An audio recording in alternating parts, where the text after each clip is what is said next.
کچھ دیر پہلے میں نے صحافی مظہر عباس سے پوچھا کہ ترکی کے سب سے بڑے اخبار زمان پر دن دہاڑے سرکاری قبضے کو پاکستانی میڈیا اور صحافتی تنظیمیں کیسے دیکھتے ہیں۔ مظہر نے ہنستے ہوئے کہا کہ تمہیں اگر رد عمل درکار ہے تو تمام میڈیا اداروں اور صحافتی تنظیموں کو کم از کم اس خبر کی تفصیلات تو بتا دو۔ تو جناب، اپنے حال اور کھال میں مست پاکستانی میڈیا کے لیے 3 دن پرانی بریکنگ نیوز یہ ہے کہ اردوان حکومت نے استنبول کی ایک ذیلی عدالت سے مختصر حکم امتناعی حاصل کر کے جمعے کی رات ترکی کے 6.5 لاکھ اشاعت والے اخبار زمان کا انتظام سنبھال لیا۔ پولیس کمانڈوز نے عمارت میں گھس کے انٹرنیٹ کنیکشن منقطع کر کے عملے کو باہر نکال دیا۔ زمان میڈیا گروپ کی عمارت کے باہر 2000 کے لگ بھگ مظاہرین کو ربڑ کی گولیوں، آنسو گیس اور تیز دھار پانی سے منتشر کر دیا گیا۔ زمان کے ایڈیٹر ان چیف عبدالحامد بلخی اور کالم نگار بلند انیس کو فوری برطرف کر دیا گیا۔ ٹیک اوور سے ذرا پہلے اخبار اپنی آخری مزاحمتی سرخی چھاپنے میں کامیاب ہو گیا۔ ترک صحافت کی تاریخ کا سیاہ ترین دن۔ جبکہ اخبار کے انگریزی ایڈیشن کی سرخی تھی، ترکی میں آزاد صحافت کے لیے شرمناک دن۔ سرکاری قبضے کے بعد آج زمان جب دوبارہ شائع ہوا تو 42 کی بجائے 12 صفحات میں مشتمل سنڈے ایڈیشن کی شہ سرخی تھی: عزت مآب صدر رجب طیب اردوان کی باسفورس پل کی تعمیراتی تقریب میں شرکت۔ زمان میڈیا گروپ کا جھکاؤ فتح اللہ گولن کی عظیمت تحریک کی جانب تھا۔ فتح اللہ گولن کو صدر اردوان چند برس پہلے تک اپنا گرو مانتے تھے، مگر سرکاری اداروں میں گولن کے افکار کی بڑھتی مقبولیت سے اردوان بے چین بھی تھے۔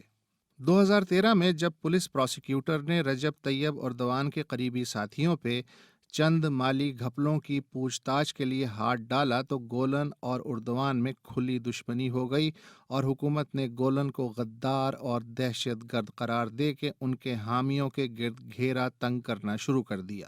گزشتہ برس عظیمت تحریک کی جانب جھکاؤ کی سزا میں 2 اخبارات اور 2 نیوز چینلوں پہ سرکار پہلے ہی قبضہ کر چکی ہے۔ مگر معاملہ صرف فتح اللہ گولن یا زمان اخبار کا نہیں، واحد غیر سرکاری نیوز ایجنسی جہان کا کنٹرول بھی حکومت نے سنبھال لیا ہے۔ حال ہی میں ایک اور سرکردہ اخبار جمہوریت کے 2 صحافیوں کو قومی سلامتی خطرے میں ڈالنے کے جرم میں عمر قید کے مقدمے کا سامنا ہے، کیونکہ انہوں نے ایک تحقیقاتی سٹوری لکھی جس سے ثابت ہوتا ہے کہ ترک انٹیلیجنس اہلکار شام میں اسد مخالف مذہبی باغیوں کو اسلحہ سپلائی کر رہے ہیں۔ اس وقت مختلف الزامات کے تحت 30 سے زائد صحافی پابند سلاسل ہیں، ان میں سے بیشتر صحافی کرد ہیں۔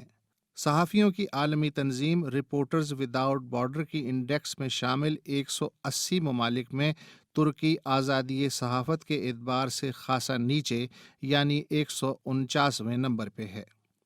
زمان میڈیا گروپ کو بالکل اسی طرح ٹیک اوور کیا گیا جس طرح آج سے 57 برس پہلے پاکستان میں ایوب خان نے نیشنل سیکیورٹی ایکٹ کے تحت میاں افتخار الدین کے پروگریسو پیپرز پہ قبضہ کر کے احمد ندیم قاسمی، مظہر علی خان اور سبط حسن کو ادارت سے فارغ کر کے گھر بھیج دیا اور بعد ازاں پاکستان ٹائمز، روزنامہ امروز اور جریدہ لیل و نہار کو نیشنل پریس ٹرسٹ کے حوالے کر دیا۔